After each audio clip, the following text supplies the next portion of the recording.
Demon emperor के इस episode में हम देखते हैं कि अपने स्टूडेंट को जाता हुआ देखकर एल्डर यान भी उसके पीछे जाने लगता है और फिर उसके पीछे फिफ्थ एल्डर भी जाने लग जाता है और वो सोच रहा होता है, लगता है इसे पता चल गया। और फिर एल्डर लिंग क्वीन से पूछता है,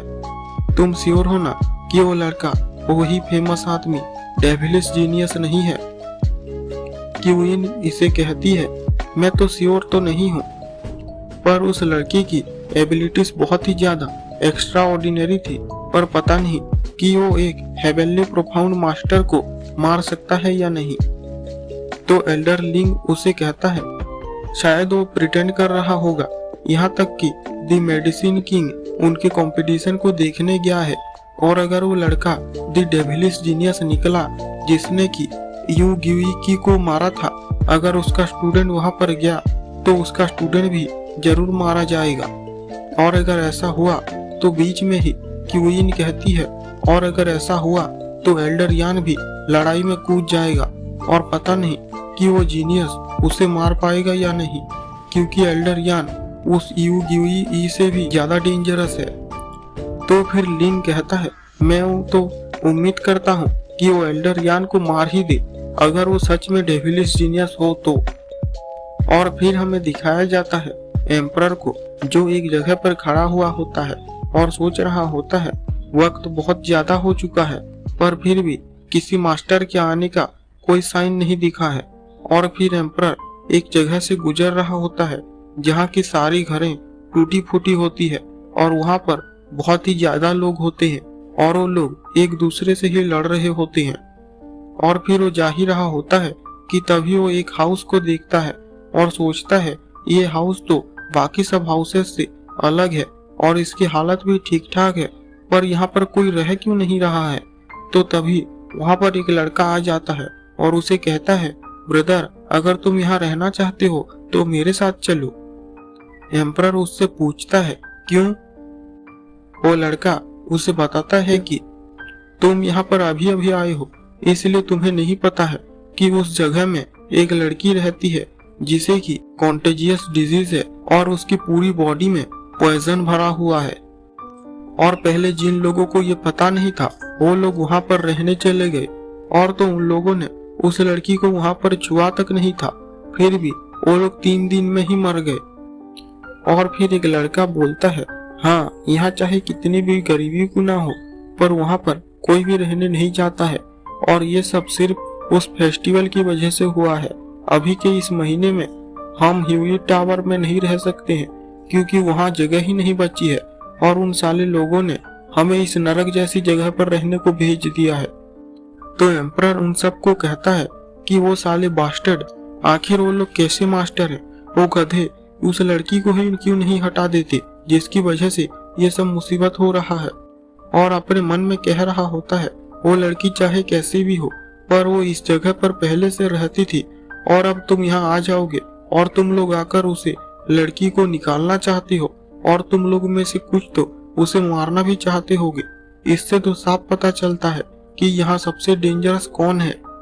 और फिर वो उस तरफ जाने लग जाता है, तो वो लोग उसे बोलते हैं, तुम मरना चाहते हो क्या? तो उन लोगों को वो बोलता है, तुम लोग चिंता मत करो, मैं सब संभाल लूंगा। और वो आगे बढ़ रहा होता है और सोच रहा होता है, मैं जितना आगे बढ़ता जा रहा हूँ यहाँ की हवा उतनी ज्यादा ठंडी होती जा रही है, और मुझे नहीं लगता कि ये कोई आम सी कंटेजियस डिजीज होगी। और तभी वहाँ पर एक लड़की आती है और उससे पूछती है, कौन हो तुम? और उस लड़की के सारे बॉडी पर कपड़े लपेटे हुए होती है। और फिर उसकी आंखें देखकर एम्परर कहता है, कितनी ब्यूटीफुल आंखें हैं। तो ये सुनकर वो लड़की अपना मुंह घुमा लेती है और फिर उसे कहती है, कौन हो तुम और यहाँ तुम क्या कर रहे हो? एम्परर कहता है, मैं सॉन्ग यू हूँ और मैं फेस्टिवल को अटेंड करने आया हूँ, पर मैं एक लो रैंकिंग फैमिली से हूँ, इसलिए मैं यहाँ पर ही रह सकता हूँ। तो फिर बीमार लड़की कहती है, अगर तुम यहाँ पर रहना ही चाहती हो तो तुम वहाँ सामने वाली जगह पर रहो, क्या तुम यहाँ आकर मरना चाहते हो? एम्परर उससे कहता है, वहाँ के लोग सेल्फिश और बहुत ही ज्यादा डिस्गस्टिंग है, उनसे अच्छा तो मैं यहाँ मरना पसंद करूंगा। वो लड़की उसे कहती है, तुम मेरे सामने स्मार्ट बनने की कोशिश मत करो, और तुम्हें लगता है कि मैं तुम्हारी बात का बिलीव कर लूंगी, और अगर तुम रहना ही चाहती हो तो तुम अब से वहां पर सो सकती हो, और याद रखना कि चाहे कुछ भी हो जाए तुम रात को बाहर मत निकलना, वरना तुम मारी जाओगी। एम्परर कहता है, ठीक है, मैं आपसे प्रॉमिस करता हूँ कि मैं रात को बिल्कुल भी बाहर नहीं निकलूंगा। और वो फिर सोच रहा होता है कि मैं तो उसकी कल्टीवेशन को देख नहीं पाया, कहीं इसका मतलब ये तो नहीं कि वो कोई गॉड रेलम से हो, या फिर वो कोई आम सी लड़की ही है। पर अगर वो एक नॉर्मल लड़की है तो फिर मुझे उसमें से इतना ज्यादा ऑरा कैसे महसूस हुआ, ये तो बहुत ही ज्यादा इंटरेस्टिंग होता जा रहा है। और फिर वो उस घर पर जाता है और वहां पर बैठता है और कहता है, तुम चाहे कुछ भी कहो, पर मैं तो रात में बाहर निकलूंगा और उसके राज का खुलासा करूंगा। और फिर कुछ देर बाद हमें रात का सीन दिखाया जाता है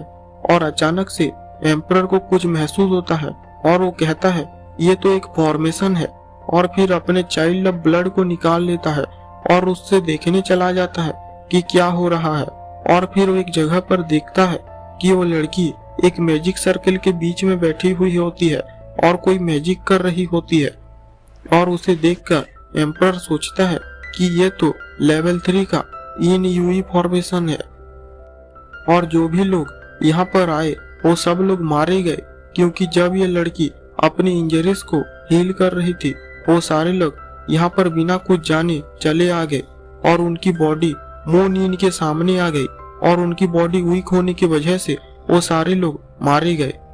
और वैसे ये लड़की उसकी बॉडी में जो भी टॉक्सिन्स है टेस्ट करने के लिए ये मून इन एब्जॉर्ब करती है, पर ये भी एक जहर पीने जैसा ही है, क्योंकि अगर मून इन ज्यादा हो गया तो ये बॉडी के मसल्स और वेन्स को डैमेज कर देती है, और शायद तुम हमेशा के लिए अपाहिज बन जाओ।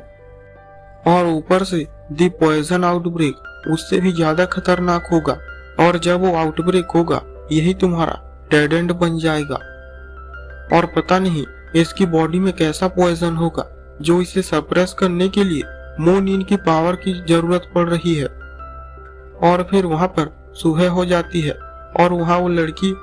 बैठी हुई होती है, और फिर वो अपनी आंखें खोलती है और वहां से जाने लगती है, पर तभी वहां पर एम्परर आ जाता है, तो वो लड़की उस मैजिक सर्कल को छुपा देती है और उससे बोलती है, मैंने तुम्हें बोला था ना कि तुम यहाँ मत घूमना, तो तुम यहाँ क्या कर रहे हो। एम्परर कहता है, माई लेडी, आपने तो रात को घूमने से मना किया था, पर अब तो दिन हो चुका है। तो फिर वो लड़की उससे बोलती है, अगर तुम यहाँ रहना चाहती हो तो उस घर में जाकर रहो, चाहे दिन हो या रात हो, तुम यहाँ पर ऐसे घूमो मत, और अगर तुम मेरी बात नहीं मानोगे तो तुम यहाँ से निकलो। तो एम्परर बहुत ही ज्यादा दुखी हो जाता है और वहां से जाने लग जाता है, और फिर वो उसे कहता है, माई लेडी, लगता है आप अभी अच्छे मूड में नहीं है, मैं तो बस आपके लिए ये फ्रूट लाया था, और अगर आपका मन करे तो इसे खा लेना। और वो वहां से चला जाता है, और फिर वो लड़की उस फ्रूट को देखती है और अपने मुंह से वो कपड़ा हटाती है और उस फ्रूट को खा लेती है। तो ये एम्परर भी देख रहा होता है, और ये देखकर वो सोचता है, तो आखिरकार इसने खा ही लिया, ये इसने खा लिया, इसका मतलब है कि मेरा उसके हार्ट पे एक अच्छा इंप्रेशन है। और अब अगला स्टेप है उसके और करीब जाना और पता लगाना कि उसकी बॉडी में कौन सा पॉइजन है।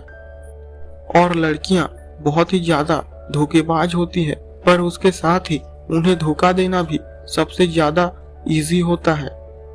और फिर हमें दिखाया जाता है कि वो लड़की एक जगह पर बैठी हुई होती है, पर तभी ही वो किसी को कहते हुए सुनती है, इसे मार दो, इस लड़की को यहीं पर मार दो। और वो वहां पर देखने के लिए चली जाती है, और वो वहां पर जाकर देखती है कि एम्परर को कुछ लोग मिलकर मार रहे होते हैं, और एम्परर उन सबसे बोल रहा होता है, तुम लोगों ने उस लड़की की इंसल्ट की है, पर वो एक बहुत ही ज्यादा अच्छी लड़की है। तो एक लड़का उसे मारते हुए कहता है, उस लड़की को पता भी नहीं है कि उसकी वजह से कितने लोगों की जान गई है, और तुम उसके लिए ये कह रहे हो। एम्परर उन सबको कहता है, वो पहले से ही यहाँ रह रही थी, और जब तुम लोग यहाँ पर आए तुम लोगों ने उसकी जगह हड़प ली और पता नहीं कैसे तुम लोगों में से कुछ लोग मारे गए, तो इसमें उसकी क्या गलती है। पर फिर से वो सारे लड़के मिलकर एम्परर को मारने लग जाते हैं और तभी वहाँ पर वो लड़की आ जाती है और उन सब से कहती है रुक जाओ अभी। 君の虜にな